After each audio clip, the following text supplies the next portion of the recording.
Hi, this is Denise Mathew, and today I'm going to do just a dressed up briolet that has some beads around the wrapping. So the first thing you're going to do is you're just going to do, now I'm going to do a little bit of a different wrap briolet today, something that I don't normally do. It's a new technique that I saw and I thought I'd give it a try. It's even easier than my standard. So you're just going to do a 90-degree angle. All I'm doing right now is just making a wrapped loop, okay? So you just make a little circle and then just wrap your tail around like that. So that's what I'm doing. And then once that's done,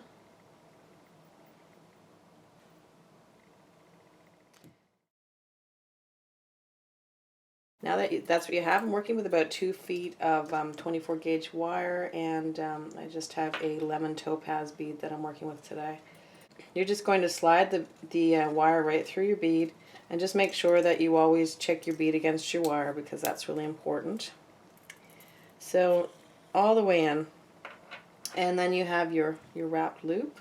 So now what you're going to do is you're going to just take your wrapped loop and bring it to the center like that, okay? So you have a little bit, and you're sort of framing up the tip of the bead. Now once that's up there, you can just sort of turn the loop so it faces the way you want it to face, okay? And then all you do is just take the other side of your wire and just go right up, and then just start to wrap around, okay?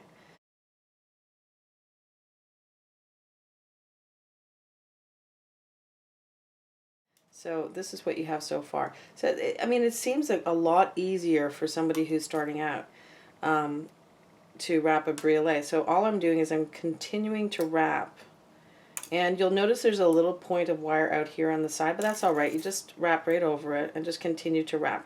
Now, normally if you just wanted to do a wrapped briolet, you would just do it like that. So you have something sort of that looks a little bit messy like that. But what I'm going to do today is I'm going to add some of these little seed pearls. They're about, I think about 2 millimeter seed pearls. Are really, really teeny tiny. So you're just going to start stringing on these beads. Now you'll have to gauge the beads according to what size works for the size briolet you're using. If you're using a much bigger briolet, you could probably go up to a 3 to 4 millimeter, but since mine's quite a small briolet, it's probably about a 20 by 30. You just want to, I'm going with a smaller. So I'm just going to wrap that around. So that's just there now, okay? Now I'm just going to pick up another one.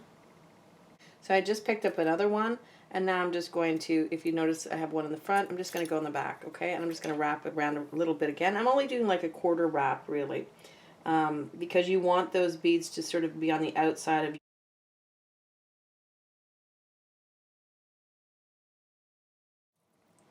And then you would just look at where you want to position it. So I have a little space here. I'm just going to do it on the side.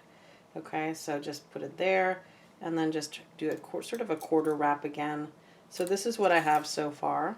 Okay, and then just pick up another bead, and you can use as many or as few as you want. I probably will end up using between 8 and 10. I'll decide as I go. Now I'm just going to wrap a little bit, decide again where do I want to put my bead. And I have a space here, so I'm just going to bring it right over there, okay, and then just do another wrap. And I can start to wrap a little bit down the base if I want, and you know, I did wrap them in all the different spaces, but if it looks too uniform, you can make it look a little bit more messy, and just change it up, because you want it to look more rustic than uniform. And you can use a round bead, or like a faceted round. You could probably use some rondelles as well, but just play with it, see what you think. And I'm just going to do another one just right about there, and then just wrap. And just when you're wrapping, just avoid those beads. You don't want to wrap over those beads because you just want to show them up. And I'm just deciding how much more I want to wrap. I think I'm getting close to as much as I want. I might just add one more bead. But again, you can play with it. And the only thing you want to keep in mind is if you're making earrings, you want to do the same amount of beads on both sides, on both earrings, okay? So I'm just going to do one more, just going to decide where I want to have that. Pull it right around. Alright, so I kind of brought it up to the top. And now that I've sort of decided the amount I want, I'm just going to go around that top loop a few times. I'm just going to finish that off and then trim it back. And then tuck in all those wires. And if you want to adjust your beads, you can. I mean, you can still sort of move them around a little bit, kind of adjust them. But then this is what you would have. So, and now you're ready to put it on a earrings if you're going to make 2 of them, or a pendant, or whatever you want to do. Okay? So this concludes the tutorial. Hope you liked it. If you did, please like, share, subscribe, and comment. We'll see you next time. Thanks for coming. Bye for now.